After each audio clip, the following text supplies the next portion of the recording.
इसी तरह शब्द हैं। एक शब्द हम कहते हैं लाओ, किसी भी चीज को मंगवाना है तो हम कहते हैं लाओ, तुम लाओ। तो उसके लिए हम संस्कृत में बोलते हैं आनय, मीन्स लाओ। आनय मीन्स लाओ, जिसे इंग्लिश में हम कहते हैं ब्रिंग, तो संस्कृत में आनय, लाओ। और अगर हमें कहना है ले जाओ, तुम ले जाओ, तो हम सिंपल यूज करते हैं संस्कृत में नय। नय मीन्स ले जाओ। आनय लाओ और नय ले जाओ। जैसे हमने पहले देखा था कि गच्छ जाओ और आगच्छ आओ, इसी तरह नए ले जाओ, आनय लाओ। एक उपसर्ग लगाया और अर्थ बदल गया। इंग्लिश में हम कहते हैं ले जाओ, टेक अवे, तो हम संस्कृत में कहेंगे नए मीन्स तुम ले जाओ।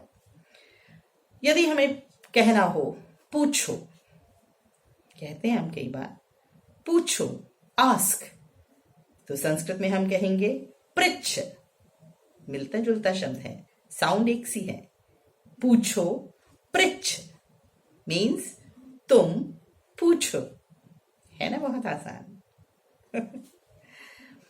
अगर हमें कहना है, कई बार घर में अगर कोई परिचित आते हैं तो हम बच्चों को कहते हैं से हेलो, नमस्ते करो, तो उसके लिए हम संस्कृत में क्या कहेंगे नम, यानी तुम नमस्ते करो।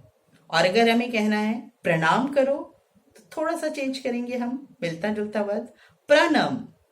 प्रणम, प्रणम मीन्स प्रणाम करो, तुम प्रणाम करो, सिंपल। अगर हमें कहना है एक शब्द का, जैसे हमने पिछले वीडियो में देखा कि चल आप दैनिक बोलचाल में प्रयोग करते हैं, उसी तरह एक और शब्द है जिसको हम प्रयोग करते हैं और हमें लगता है कि हम हिंदी बोल रहे हैं जबकि वो संस्कृत शब्द है। जैसे हम कहते हैं खेल, कहते हैं चल खेल, तो खेल ये संस्कृत शब्द ही है, इसका अर्थ है तुम खेलो, है ना, बहुत आसान और मजेदार बात। खेल यानी संस्कृत शब्द जिसका अर्थ है तुम खेलो।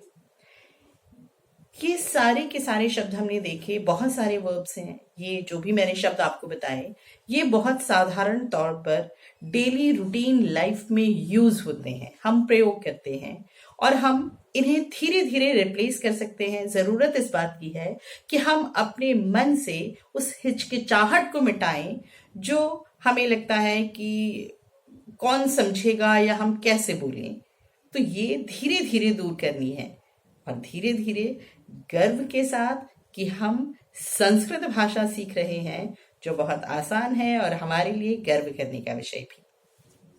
ठीक है, ये जितने वर्ब्स हैं मैं अगले वीडियोस में ये डिफरेंट जितने वर्ब्स हैं या संस्कृत की धातु रूप हैं, मैं ये आपको बताती जाऊंगी या आपको रिटन में भी दे दूंगी, तो आप उसके अनुसार सीखते जाएंगे।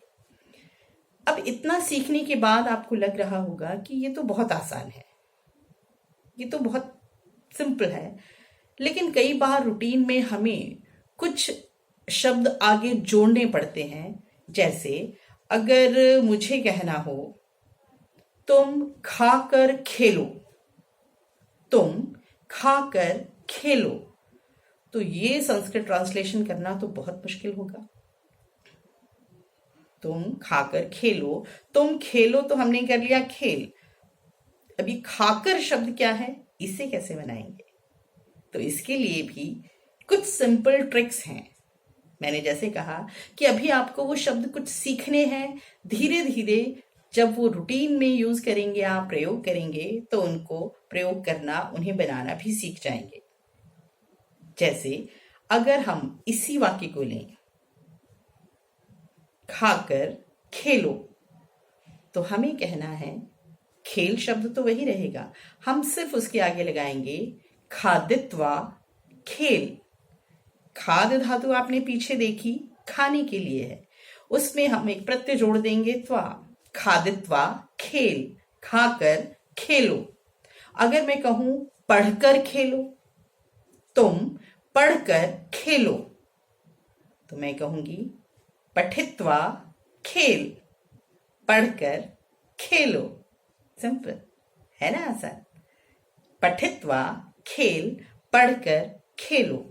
अगर मुझे कहना है दौड़कर जाओ, दौड़कर जाओ, तो दौड़ने के लिए आपने पीछे कौन सी धातु देखी थी? थोड़ा याद करने की कोशिश कीजिए। धाव, धाव धातु उसी तरह हम बनाएंगे धावित्वा गच्छ, यानी दौड़कर जाओ। तो ये आपने दो शब्दों को जोड़कर पूरा एक वाक्य बना लिया, जिसमें कोई परेशानी नहीं या कोई समस्या नहीं। जैसे अगर हम कहते हैं खाकर जाओ, ये भी रूटीन में यूज करते हैं, खादित्वा कच्छ, हंसकर बोलो, हसित्वा वद, नहाकर खाओ। नहाने के लिए आप एक वर्ड यूज करते हैं स्नान, तो हमें कहना है स्नात्वा खाद, नहाकर खाओ। तो आज के लिए इतना ही काफी है। अगली वीडियो में हम और चर्चा करेंगे, पर मैं यहाँ फिर दोहराना चाहती हूँ कि आप अपने सुझाव मेरी इस वीडियो में, जितने वीडियोज हैं उसमें ज़रूर दें, जिससे आगे और नया आप क्या सीखना चाहते हैं उसे हम चर्चा कर सकें। और इस वीडियो को अग्रसारित ज़रूर करें, यानी शेयर ज़रूर करें। आज के लिए सिर्फ इतना ही। अगली वीडियो में फिर मिलेंगे। शुभम भवतु।